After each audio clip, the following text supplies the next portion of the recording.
ஸ்ரீ குருபியோ நமக.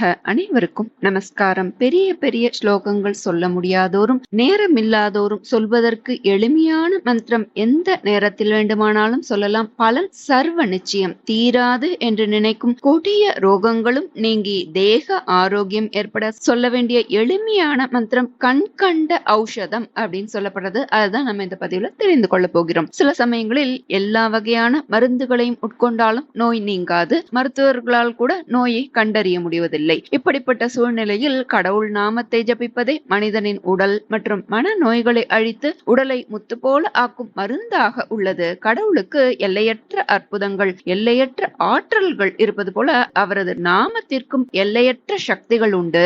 நமது உடலில் எந்த நோய்கள் வந்தாலும் அவைகள் நமது முந்தைய பிறவியிலோ அல்லது இப்பிறவியிலோ செய்த பாபங்களாலேயே ஏற்படுகின்றன. இறைவனின் திருநாமத்தை உச்சரிப்பதால் பாபங்கள் அழிந்து விடுவதுடன் பாபத்தால் ஏற்படும் நோய்களும் குணமடைய தொடங்கும். இதில் துளியும் சந்தேகமே இல்லை. விதியால் ஏற்படும் நோயை ஒழிப்பதில் மருந்துகள் செயல்படுகின்றன என்பதனோ உண்மைதான். இருந்தாலும் அதையெல்லாம் தாண்டி தெய்வ நம்பிக்கையும் தெய்வத்தின் நாமமும் செயல்படுகின்றன. இது பலரறிந்த உண்மை. நான் உயிரோட இருக்கிறதுக்கு காரணம் அப்படின்னு சொல்லி பல பேர் பல தெய்வங்களை குறிப்பிடுவதை நம்ம கேள்விப்பட்டிருப்போம், பார்த்திருப்போம். விதி முடிந்தவுடன் நோயும் மறைந்துவிடும். விதி என்னும் கர்மா அழிந்தால் குணப்படுத்த முடியாத நோய் உலகிலேயே இல்லை. அதனால்தான் வேதங்களில் கடவுளின் நாமத்தை தினமும் ஜபிக்க வேண்டும்னு சொல்லப்படுறது. விஷ்ணு சஹஸ்ரநாமத்தை தொடர்ந்து தினம் சொல்லுங்கன்னு தன்னுடைய பக்தர்கள்ட்ட பெரியவா அடிக்கடி சொல்லுவாளாம். இந்த விஷ்ணு சஹஸ்ரநாமத்தை ஜபித்தே பெரியவாளுக்கு ஒரு முறை காய்ச்சல் குணமானதுன்றது பெரியவா எக்ஸ்பீரியன்ஸ்ல நம்ம கேட்டிருப்போம். அப்போது வந்திருந்த ஆயுர்வேத மருத்துவர் கரூர் ராமசர்மா அவர்களிடம், நீ பிரிஸ்கிரிப்ஷன்ல உன்னுடைய மருந்தோட இந்த விஷ்ணு சஹஸ்ரநாமத்தையும் சேர்த்து எழுதி கொடு அப்படின்னு சொல்லி சிரிச்சுட்டே சொல்லுவாளாமா பெரியவா. அந்த விஷ்ணு சஹஸ்ரநாமத்தோட தொடர்ச்சியாய் வரக்கூடிய ஸ்லோகம் அச்சுதானந்த கோவிந்த நாமோச்சாரண பேஷஜா நஷ்யந்தி சகலாரோகா சத்யம் சத்யம் வதாமியகம். இதோடைய பொருள் என்ன? அச்சுதா, அனந்தா, கோவிந்தா என்ற 3 திருநாமங்களை உச்சரிப்பதன் மூலம் எல்லா வியாதிகளும் அழிந்துவிடும். இது சத்தியம் சத்தியம் என்று நான் சொல்கிறேன் அப்படின்னு இந்த ஸ்லோகமானது வேதவியாச மகர்ஷியினால் அருளப்பட்டது. அச்சுதா, அனந்தா, கோவிந்தான்ற இந்த 3 திருநாமங்களும் சேர்ந்து நாமத்ரயம் அப்படின்னு சொல்லப்படுறது. நாமத்ரய அஸ்திர மந்திரம் அப்படின்னு சொல்லப்படுறது. பிரம்மாஸ்திரம், வருணாஸ்திரம், பாசுபதாஸ்திரம் போன்று இதுவும் ஒரு சக்தி வாய்ந்த அஸ்திரம். இந்த அஸ்திர இலக்கு நோய்கள் தான். விஸ்வாசத்தோடு பிரயோகம் செய்யப்பட்டால் தனது இலக்கை அழித்துவிட்டுத்தான் இந்த அஸ்திரம் ஓயுமாம். இந்த மந்திரத்தின் பின்னணியில் ஒரு அழகான கதை இருக்கு.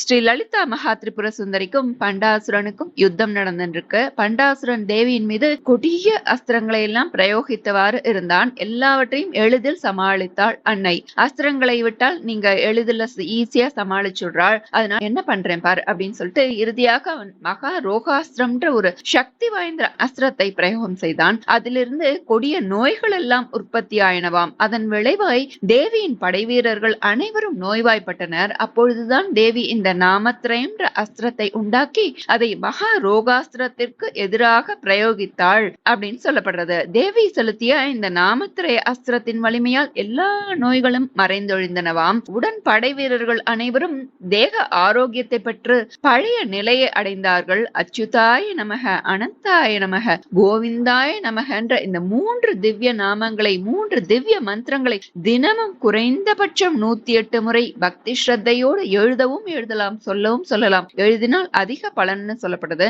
இந்த மந்திரத்தினால் குணமாகாத வியாதிகளே இல்லை. இந்த மந்திரத்தை காட்டிலும் சக்தி வாய்ந்த மருந்தும் வேறில்லை, வேறு மந்திரமும் இல்லை.